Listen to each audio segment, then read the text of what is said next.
Uma boa noite a todos. Nós vamos começar a live de hoje com a música do grupo de harmonização Porto de Amor.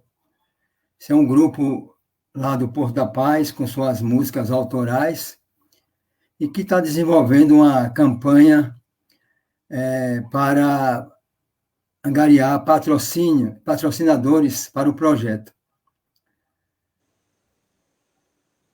Nesse projeto, a logomarca da empresa que patrocina a cota, é por cotas de participação. Essa logomarca será inclusa no próprio vídeo, como vocês vão ver no vídeo que eu vou passar agora. Lembrando a todos que as nossas palestras aos domingos, às 19 horas, e a nossa live lá no Instagram, às 18h30, todas as quintas-feiras. Eu vou ligar agora o som a música, para que a gente vá se harmonizando, e quando terminar, você pode fazer uma breve oração, Luiz, e a gente começa. O tema da noite vai ser Conversando sobre Evolução, com Luiz Bravo, trabalhador do Porto da Paz.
O som, a música.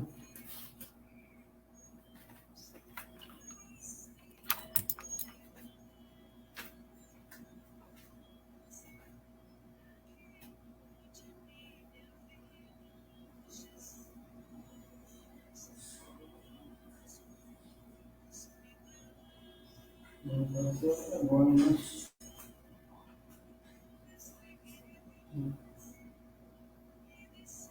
Será que eu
Luiz, não está saindo som lá no Facebook.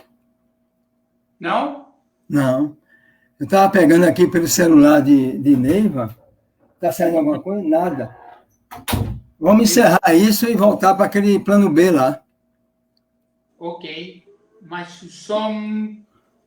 Aqui a gente fala bem. Agora, eu estou vendo os comentários aqui do lado, Ok. mas não sai cá no celular.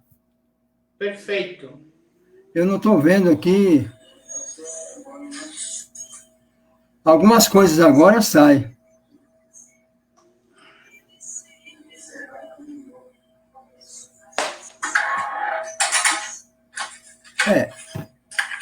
Vamos começar. Comentários aqui do lado. Mas não sai cá no celular. Não, agora está saindo. Vamos começar aí. Fique com alguma coisa aí do WhatsApp para eu ir me comunicando com você. Ok. Então pode começar.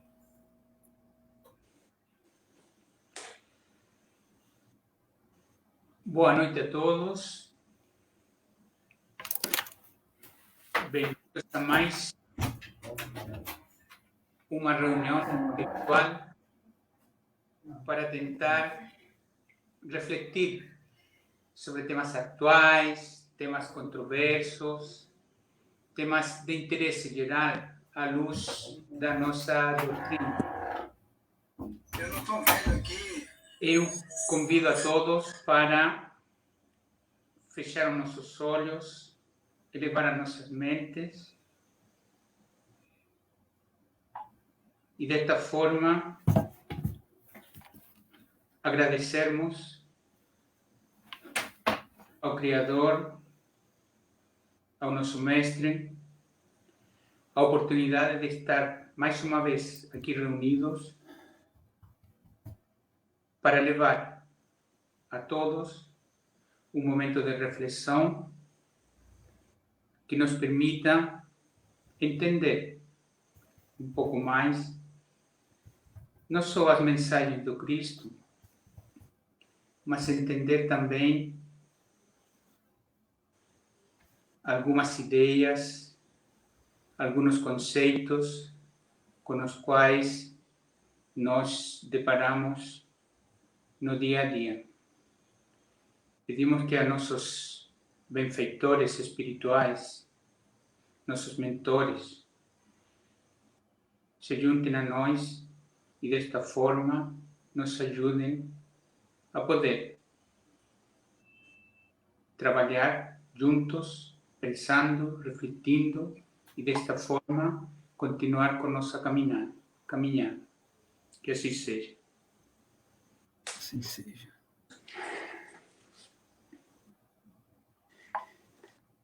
Bem, muitas vezes a estudar da doutrina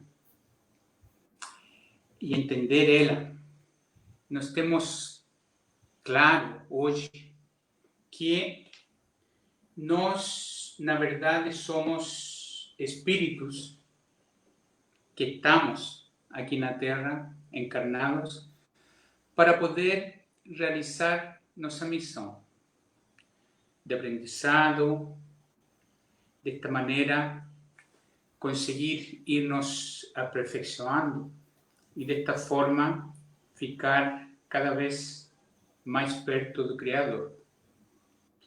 E um termo que se usa muito é evolução. Algumas coisas agora saem.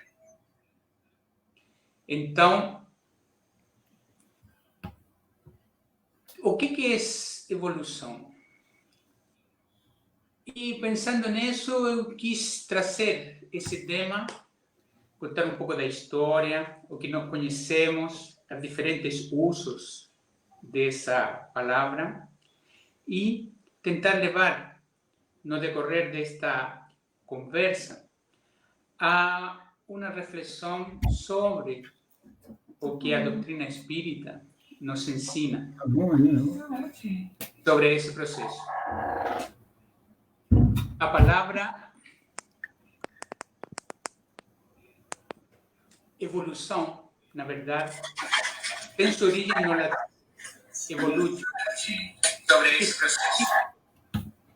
ação de desenrolar pergaminhos, desenrolar livros, pergaminhos. E nesse tempo eram fitas de papel que se acabavam enrolando.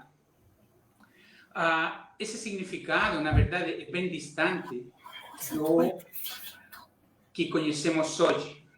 E, na verdade, lá pelo início do século XIX, o termo evolução ganhou o significado de desenvolvimento para um estado mais avançado.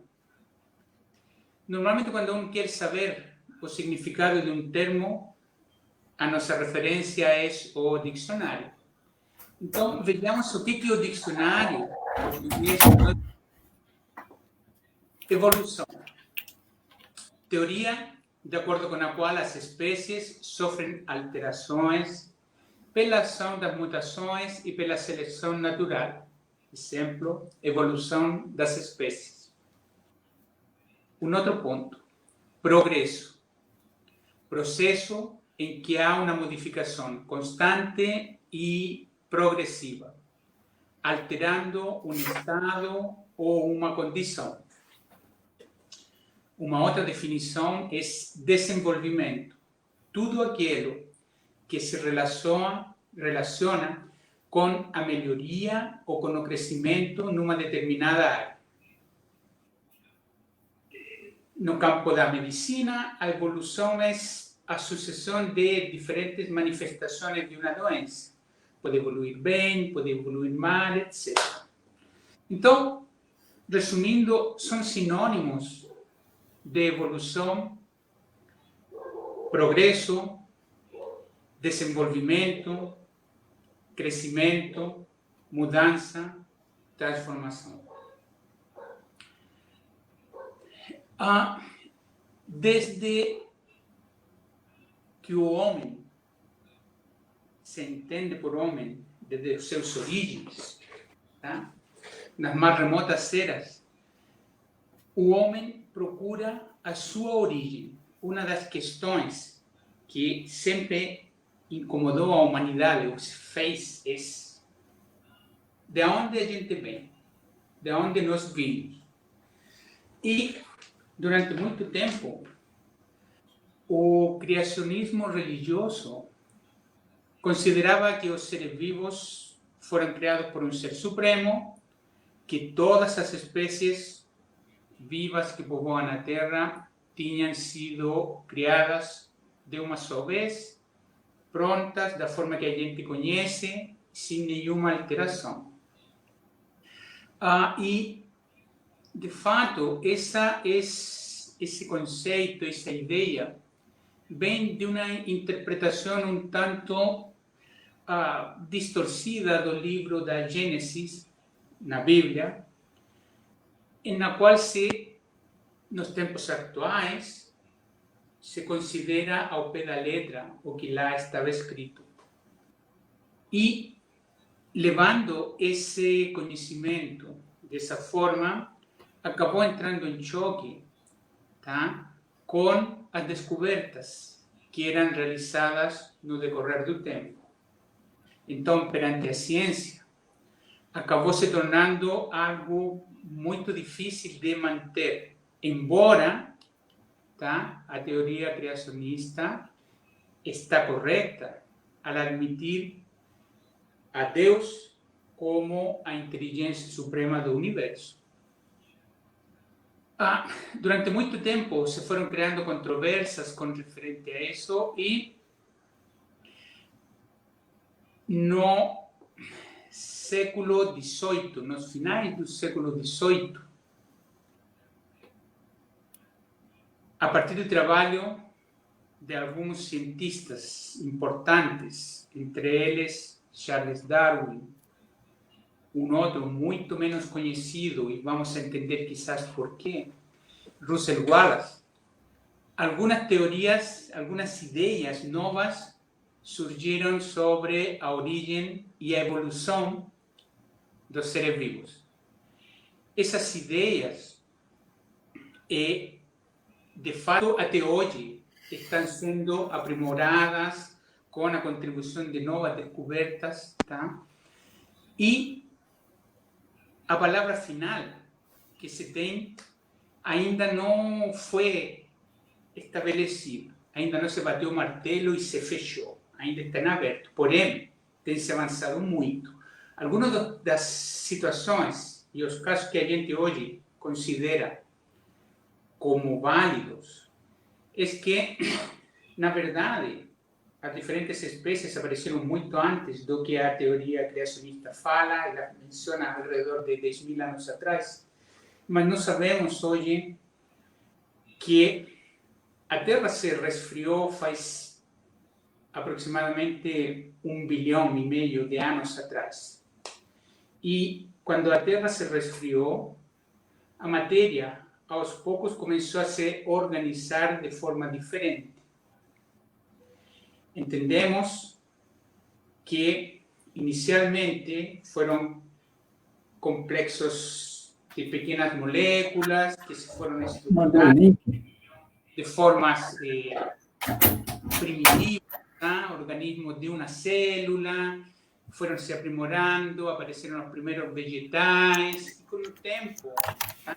Apareceram as primeiras formas animais pequenas, que com o decorrer dos milhões de anos se foram transformando através de fatores ambientais.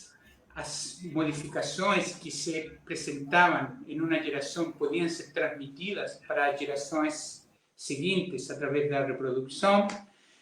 E se entende que aquelas modificações que davam vantagens para esses organismos para poder enfrentar o meio ambiente no qual se desenvolviam, se fixavam e podiam ser transmitidas. As que não ofereciam nenhuma vantagem, acabavam simplesmente por desaparecer. Charles Darwin publicou seu livro A Origem das Espécies em 1859. É importante essa data, porque é depois que Allan Kardec tinha publicado a primeira edição do Livro dos Espíritos. Darwin era um naturalista inglês e acabou demonstrando nas suas pesquisas que, ao observar diferentes espécies de animais, elas acabavam se afastando um pouco da origem ancestral delas por mutações genéticas, por adaptações ao meio ambiente e formando assim novas espécies com características diferentes. Darwin, na verdade, passou quase 5 anos navegando pela costa do Pacífico e na América do Sul, principalmente. Visitou o Brasil e, durante esse período de tempo, as observações que eles conseguiu realizar lhe permitiram chegar à elaboração dessa teoria. De fato, essa teoria, com algumas modificações hoje, claro, é a que melhor explica a biodiversidade em nosso planeta. A gente sabe hoje e consegue acompanhar essas características e nós podemos ver que uma espécie, para poder se transformar, precisa passar por várias etapas, muito tempo, até que essa característica acabe se definindo, fixando nela, e desta forma a espécie comece a se diferenciar. Mesmo demorando, a gente percebe e sabe que as características de uma espécie não são estacionárias, sempre estão mudando e tentando se adaptar. Desta forma, se a gente traz essa visão para o homem, nós hoje entendemos, muita gente fala, o homem descende do macaco, mas quando a gente analisa com cuidado, à luz dessa teoria e o que nós conhecemos hoje, na verdade é que o homem biológico, nosso corpo, hoje, es un producto evolutivo de una especie de primata muy antigua que desapareció hace mucho tiempo. Y de esa especie, algunos individuos, millares de años atrás, se comenzaron a desenvolver una forma que nós temos hoje, pasando por várias etapas, y otros acabaron se desenvolvendo por caminos paralelos en otras direcciones, y que hoy se puede ver a diferentes especies de macacos, etc. A ciencia hoje explica essa correlação, vendo, por exemplo, que a informação genética de um ser humano e de um macaco é muito próxima, mas isso não significa que nós somos descendentes de um macaco. Provavelmente uma espécie antiga se acabou diversificando, seguindo diferentes caminhos, e dessa forma a gente acaba sendo relacionado por ele. Tá? Então, hoje a gente sabe que nós não descendemos do macaco, somos parecidos em termos biológicos, mas que descendemos provavelmente de uma ancestral comum.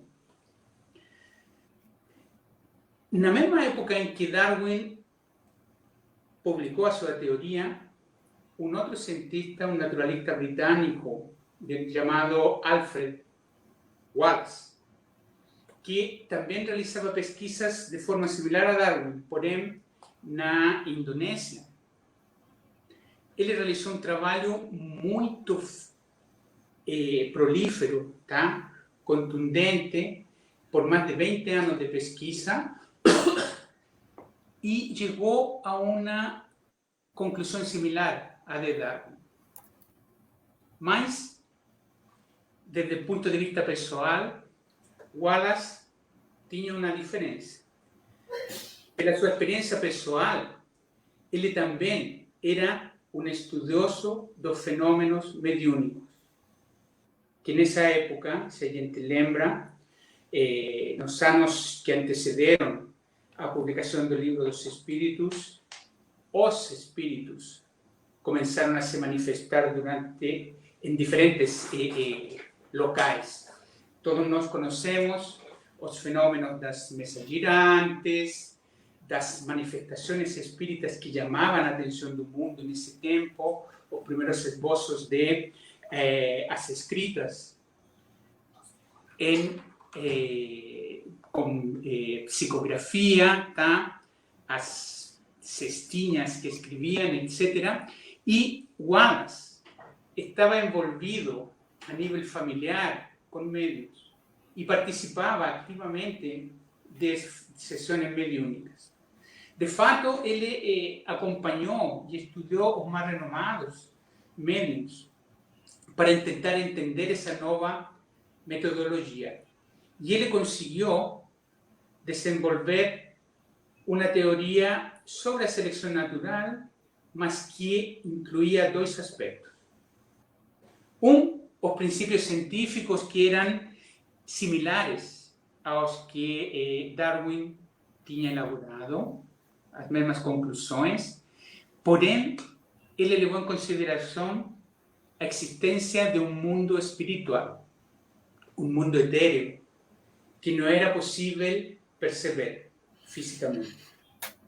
E de acordo com o seu postulado, nesse mundo, espíritos superiores, e que eram mais antigos à nossa civilização, eram os que conduziam a evolução das espécies respeitando as leis naturais, que é isso que a ciência mostra. Tá? Hoje, os avanços da genética, variantes como a epigenética mostram a influência do meio ambiente nos genes dos organismos, etc.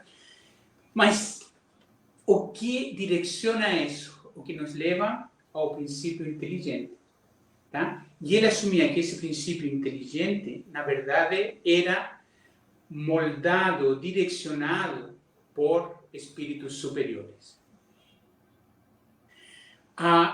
Wallace, de fato, ele se convirtió em dos pilares do movimento do espiritualismo moderno, E ele foi um dos principais, na época, defensores dos postulados espíritas à luz da ciência. No entanto, nessa época, pelo carácter espiritualista da teoria de Wallace, ele acabou sofrendo o preconceito, a discriminação da sociedade materialista, que nesse tempo estava no auge, principalmente na Alemanha, e começou a se disseminar. E, na verdade, até hoje, tá? Ele tem sido praticamente esquecido dentro da comunidade científica. De pouco tempo atrás, nas quais começaram a se reeditar algumas das suas publicações. É importante, fazendo este paralelo, destacar que Darwin, apesar de que ele acreditava em Deus como a causa primária de tudo, ele acabou com a sua teoria, que tinha alguns vácuos, alguns vazios, que não explicava tudo. Acabou dando um embasamento teórico para essa corrente materialista nascente. Em cambio, Wallace seguiu um caminho oposto. Tá? Ele é de materialista convicto, à luz de as experiências pelas quais ele passou, acabou se tornando espírita. E se a gente olha as obras, principalmente de Darwin, ele, naquele livro, não explica a origem das espécies ancestrais. Ele explica como se foram criando novas espécies a partir daquelas, mas ele não tocou esse tema. Tá?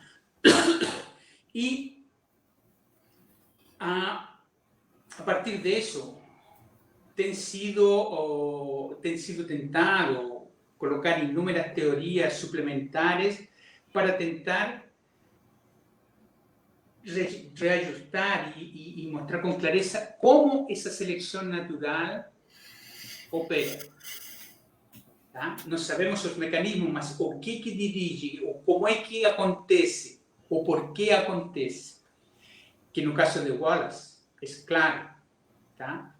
Es obra de grupos de espíritos superiores que, na verdade, estão representando o princípio inteligente. Tá? Tem uma direção que está fora do mundo material e que, de outra forma, não se pode explicar.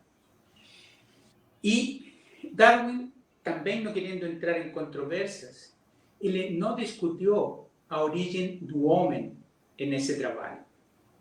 De hecho, de fato, ele, no finalzinho da obra, escreveu umas poucas linhas que basicamente se podem resumir em, com relação à origem do homem. Dizia, nova luz provavelmente será lançada sobre o problema da origem do homem e da sua história. E encerrou o assunto.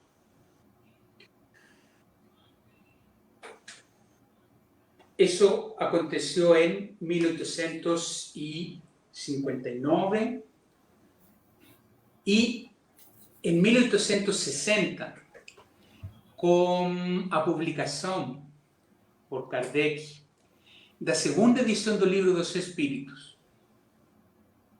Tá? Os espíritos instrutores acabaram desvendando o mistério da verdadeira linha evolucionária humana. Lembre-se que a primeira edição do Livro dos Espíritos tinha aproximadamente 500 e poucas perguntas, e na segunda, Kardec aperfeiçoou não só o grupo de médiuns com os quais ele obtinha a informação, mas o número de perguntas que ele fez ultrapassou a marca das 1000. E nessa segunda edição, nos capítulos 10 e 11, os espíritos nos falam exatamente sobre as referências à evolução. no só humana, mas nesses capítulos se abrange a evolução de todos os reinos, desde o mineral até falar dos espíritos mais puros e avançados que os que habitam na Terra hoje, tá? Incluindo, desta forma, o homem. E marcando, dentro dessa descrição, não somente um foco na evolução biológica, sino também na evolução espiritual. Essas revelações têm sido reforçadas em obras posteriores, tá? E, de fato, dentro da obra de Chico Xavier e de Emmanuel, existem algumas obras importantíssimas, tá? Que tratam desse tema. André Luiz também nos traz alguma luz sobre esse tema. Sem dúvida que uma das mais importantes obras de Emmanuel é A Caminho da Luz, onde ele mostra a evolução com detalhes da raça humana, principalmente, e seu relacionamento com os planos material e espiritual. E, desta forma, nós hoje entendemos, dentro da doutrina, que a evolução se dá nos dois planos da vida. Tanto no plano material, seguindo as leis da natureza, que nós entendemos que de alguma forma são moldadas ou direcionadas por espíritos superiores, benfeitores, tá? Num grau de elevação muito maior ao que nós temos, e muitas vezes nossa capacidade de compreensão não nos permite entender exatamente como funciona. Então, desde o início, quando fomos criados como espíritos novos, simples e ignorantes, até hoje, à luz dessas revelações feitas no Livro dos Espíritos, na Gênesis de Kardec, nas obras de Emmanuel, a gente entende que o espírito em si tem percorrido um caminho longo, tá? Construindo seus próprios envoltórios, seu próprio corpo. Isso explica a presença daqueles ancestrais pré-históricos, das épocas paleolítica, neolítica, etc., os neandertais, tudo que a ciência nos mostra e a gente tem registros, são facilmente explicáveis à luz dos ensinamentos dentro da doutrina espírita. De fato, só para dar um exemplo, Kardec, no ano 1868, ele fala em alguns trechos da sua obra A Gênesis sobre a hipótese da evolução da raça humana, considerando a encarnação dos espíritos dentro do corpo humano. E ele fala,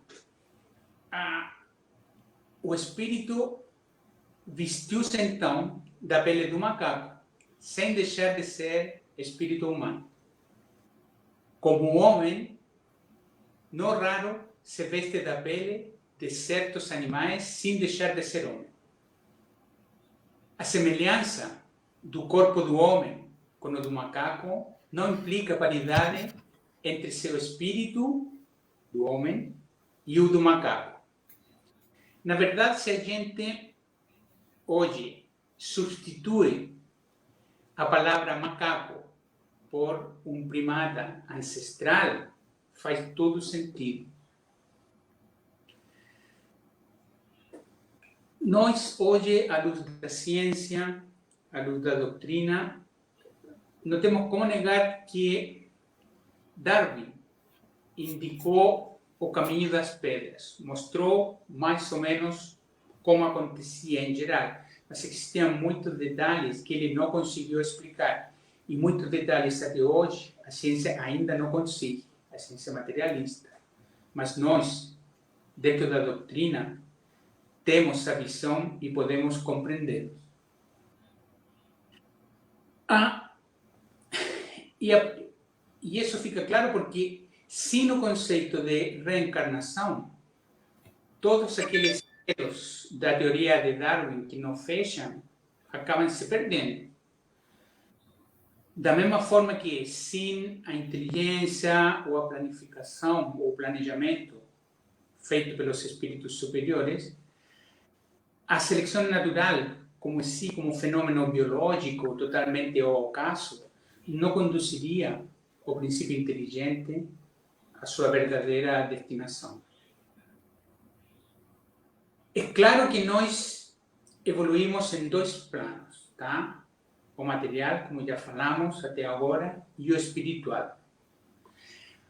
E, considerando esses aspectos, no livro Obras Póstumas de Kardec, a gente encontra algumas informações,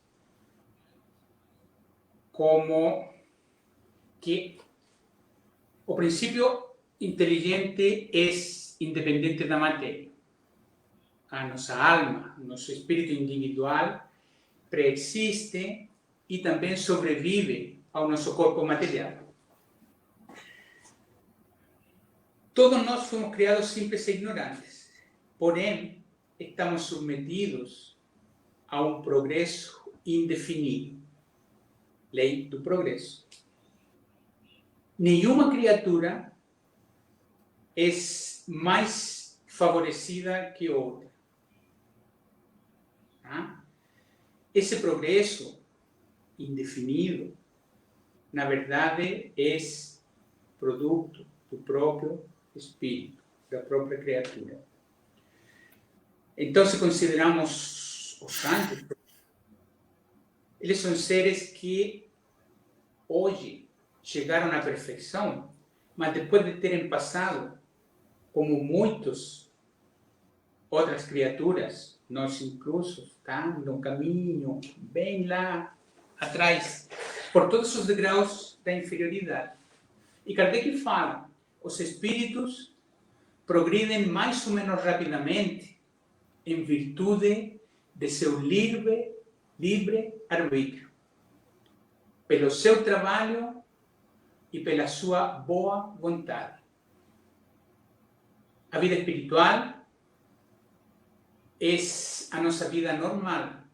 A vida corpórea, nós sabemos que é uma fase temporária da nossa vida como espíritos, durante a qual a gente se reveste momentaneamente de um envoltório material, que, na hora de voltar para o plano espiritual, a gente se desfaz, se despoja, tá? Durante o desencarne. Então, o espírito progride no estado corpóreo, nós já vimos por todas as considerações iniciais sobre a teoria da evolução, como a partir de uma espécie se pode ir transformando em outra. Mas progride também, e acho que a forma mais, o objetivo maior é progredir no ambiente, no estado espiritual. O estado corpóreo, é claro, é necessário para nós quando encarnado, porque através dele nós atingimos um certo grau de perfeição. Como? Nós precisamos do corpo para desenvolver o trabalho que vamos realizar aqui na Terra. E esse trabalho, na verdade, está sujeito a necessidades de cada um. Não esqueçamos que nós vimos aqui, principalmente na etapa em que estamos hoje, no mundo de provas e expiações, preparando-nos para entrar em uma transição hacia um mundo de regeneração, para cumprir determinadas funções, sejam elas expiar faltas, tá? Ou passar por provas que nos vão fortalecer o nosso desenvolvimento espiritual.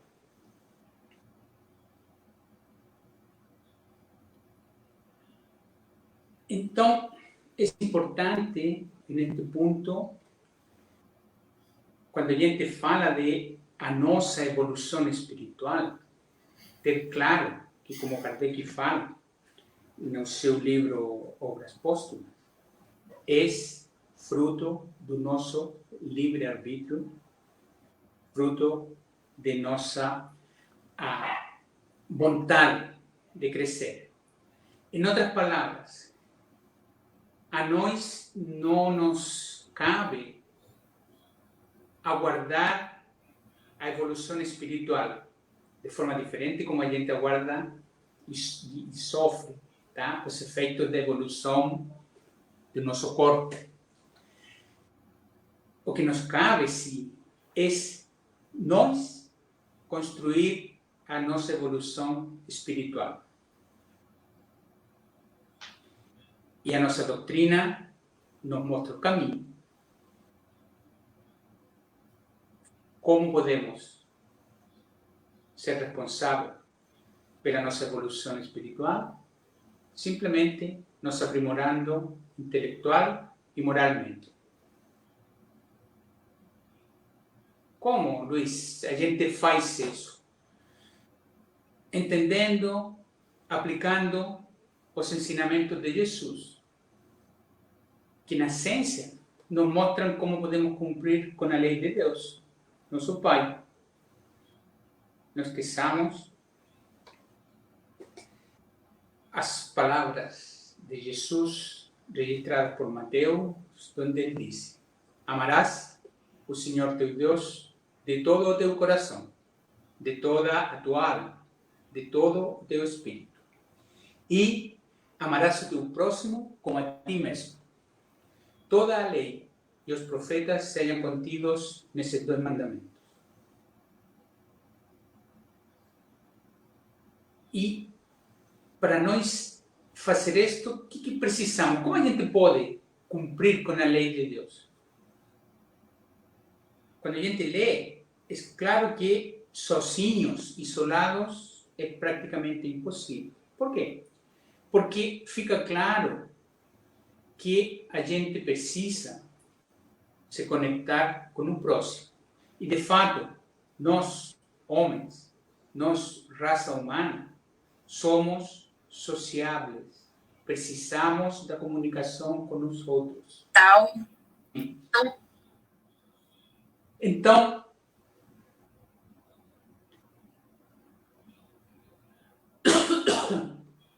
a gente pode levar a lei de Deus e tentar desenvolver.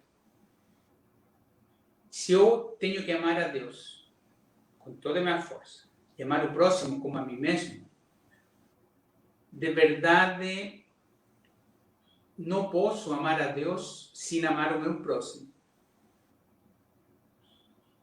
O inverso também é válido. Se eu não amo o meu próximo, como é que eu vou amar a Deus? Então, tudo que eu faço para meu próximo, eu estaria fazendo para Deus. Se eu faço algo em contra dele, estou agindo em contra de Deus. E para amar o próximo, e para amar a Deus, eu preciso amar um e o outro. E junto, estão unidos esse sentimento. Eu não posso amar a Deus, então, sem praticar o amor ou a caridade para com o próximo. É por isso que todos os deveres do homem se resumem a esta máxima, conhecida por todos nós: fora da caridade não há salvação. E o propósito da nossa doutrina é auxiliar a transformação da humanidade, permitindo o progresso, o crescimento dele. E isso a gente consegue através de, primeiro, o desenvolvimento da fé raciocinada, Segundo, do incentivo a gente tentar individualmente ser melhores. E isso nos leva, depois, a praticar o amor com o próximo, a praticar a caridade. Então, nós, espíritas, dentro dessa visão, somos seres que estamos em constante busca, ou deveríamos estar em constante busca, pelo autoaperfeiçoamento moral, que é essa forma que nós temos de poder progredir espiritualmente. O intelecto lo adquirimos através do estudo, da meditação, mas nós precisamos melhorar também moralmente. E Kardec nos diz, no Evangelho segundo o Espiritismo, no capítulo 17, reconhece-se o verdadeiro espírita pela sua transformação moral e pelos esforços que emprega para domar suas más inclinações. A gente entende que as más inclinações não é o mal em si, mas são as nossas deficiências, as nossas imperfeições. O estudo e a meditação, é claro que nos levam a reforçar a nossa fé. Nós acreditamos, porque com a ajuda dos espíritos benfeitores, dos nossos mentores, nós conseguimos entender as mensagens do Evangelho. E a partir de aí, é claro que podemos nos esforçar para melhorar moralmente. E quais são as dicas que nós podemos tomar para poder evoluir moralmente? Respostas no Livro dos Espíritos. Por exemplo, na parte final do Livro dos Espíritos, pergunta 918. Por que sinais se pode reconhecer num homem o progresso real que deve elevar seu espírito na hierarquia espírita? Em outras palavras, como podemos reconhecer o progresso moral de um espírito para elevar a seu grau de evolução dentro da hierarquia dos espíritos? E a resposta é extensa, mas em essência é: o verdadeiro homem de bem, decir, que está progredindo ou se esforça, é aquele que pratica a lei de justiça, de amor e de caridade na sua maior pureza. Olha só, é importante, às vezes a gente lê e passa batido. A lei de justiça, amor e caridade, ponto. Mas é importante essa frase depois, na sua maior pureza. É decir, utilizando um amor que seja puro, se doar sem esperar nada em troca. Nós não fazemos o bem para evoluir. Nós fazemos o bem porque é a nossa missão. E produto da forma como fazemos o bem, nós evoluímos. Diferente. E Kardec continua. O homem de bem se interroga sua consciência sobre os atos realizados e se pergunta se não violou essas leis, se não fez o mal, se fez todo o bem que podia, se ninguém tem nada a se lamentar dele. Enfim, se fez aos outros tudo aquilo que queria que os outros lhe fizessem. Olha só, está lá o cumprimento do segundo mandamento.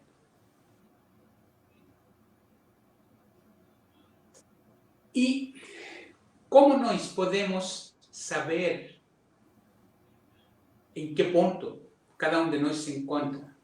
Estamos agindo bem? Nós estamos praticando a lei da justiça, do amor, a caridade? Ou se estamos fazendo lo estamos haciendo realmente con la mayor pureza? ¿Cómo podemos determinar? De fato, a pergunta seguinte, dentro do Livro dos Espíritos, essa 919, que diz: qual é o meio prático e mais eficaz para se melhorar nesta vida e resistir aos arrastamentos do mal? No Livro dos Espíritos, a primeira frase é: um sábio da antiguidade vos diz: conhece-te a ti mesmo. Na verdade, essa frase no grego, duas palavras, gnoti, seauton, foi atribuída a Sócrates, mas na verdade ela estava gravada, era uma inscrição na entrada do oráculo de Delfos. E esse local era um templo dedicado a Apolo, tá? Que era o deus da luz, do sol, da verdade e das profecias dentro da mitologia grega. E nele buscava-se o conhecimento tanto do presente como do futuro, por intermédio das pitonisas, que eram sacerdotisas que pertenciam a esse templo. Dentro da filosofia socrática, o conhece-te a ti mesmo era uma referência não só ao autoconhecimento, mas ao conhecimento em geral do mundo, procurando a verdade, tal qual como se aparece, não como a gente imagina. Então, para os gregos, conhecer-se era o ponto de partida para poder levar uma vida equilibrada e, por consequência, podia ser mais autêntica, realística e mais feliz. A gente entende a sabedoria que está contida nessa máxima. Conhece-te a ti mesmo. Mas a grande dificuldade que nós enfrentamos é como nos conhecer. Como se conhecer a si mesmo. E qual que é o meio de conseguir isso? E na continuação da resposta que os Espíritos dão, através de Santo Agostinho, ele nos dá um exemplo e é importante porque ele diz: fazei o que eu fazia na minha vida quando encarnado na Terra. No final da jornada, eu interrogava a minha consciência, passava em revista o que fizera e me perguntava se não faltara algum dever e se ninguém tinha nada a se lamentar de mim. E eu penso, hoje, poucas pessoas podem ter o tempo, a visão, a clareza de parar, refletir sobre o dia a dia em profundidade, fazer aquela lista e começar a ticar. Isso foi certo, isso foi errado, isso foi certo, isso foi errado. E agora eu vou pegar aquilo que é certo, vou continuar fazendo, e o que é errado, vou tentar melhorar pelo menos algum aspecto. Na vida corrida de hoje, na vida complicada que nós temos hoje, acaba sendo difícil. Por mais que tentemos, é difícil de conseguir. Porém, tem exemplos dados pelo próprio Santo Agostinho, na mesma pergunta, na mesma resposta a essa pergunta, que fala uma forma diferente e que isso é muito mais fácil de fazer. E ele diz: quando estiverdes indecisos sobre o valor de uma das vossas ações, perguntai-vos: como a qualificaríeis se fosse feita por outra pessoa? Não é mais fácil? Se eu faço tal coisa, vou levar. Como é que eu reagiria se outra pessoa fizesse exatamente o que eu estou fazendo? Opa! E Santo Agostinho continua: se a censurais, nosotros, ela não poderia ser legítima em vós. porque Deus não tem duas medidas para a justiça. Olha que conselho bom para nós. Mais fácil até que fazer aquela lista. Tem muitas vezes que a gente se repara e entra em dúvida. Nossa, estou agindo certo, estou agindo errado. E é difícil medir, utilizar algum parâmetro e outro. Mas é muito mais fácil quando a gente fala em outra pessoa. Se ele estivesse fazendo a mesma coisa que eu, como é que eu reagiria? Ou aprovaria ou reprovaria? Se eu aprovo, então estou tranquilo, é o caminho. Se eu reprovo, a minha ação feita por outro é porque eu estou agindo errado, então preciso trabalhar. Então, nós somos, na verdade, quem podemos construir a nossa evolução moral. Tá? Nos empenhando em melhorar através de todas as nossas ações, usando o recurso do amor verdadeiro, aquele amor irrestrito, sem condições, que nasce do fundo do coração, tal como Paulo de Tarso o definiu na sua carta aos Coríntios. Desta forma, nós poderemos ir avançando pela nossa escala evolutiva espiritual, passo a passo, pequenos, porém firmes, quase imperceptíveis muitas vezes, porém sólidos. Se permanecemos focados no nosso aprimoramento moral, nós conseguimos. E é importante aqui nós focarmos no nosso aprimoramento, não em como o resto nos vê. Porque aí não estamos evoluindo de verdade. Estamos só com a ilusão de evoluir. Porque o que fazemos é para os outros verem, não para nosso próprio crescimento. Desta forma, se a gente põe foco nisso, realmente poderemos ser os arquitetos de nossa evolução espiritual. E desta forma, é claro, poderemos, dia após dia, ficar mais perto de nosso Criador. Essa, meus amigos, era a reflexão que eu trouxe para todos nós no dia de hoje. E aproveito para desejar a todos os pais um feliz dia. E agora todos juntos vamos a agradecer e fazer a prece de encerramento. Pai nosso, Mestre Jesus,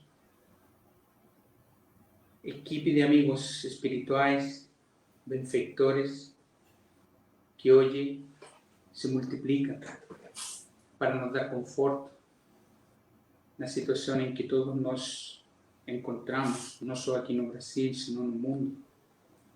Agradecemos pela oportunidade de ter tido este tempo para compartilhar ideias, de modo que podamos refletir e desta forma, cada um de nós, no seu íntimo, tentar fazer o melhor para continuar com o nosso progresso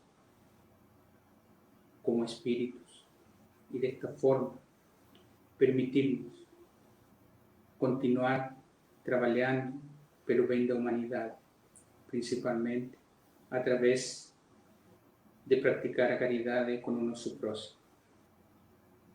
Que assim seja.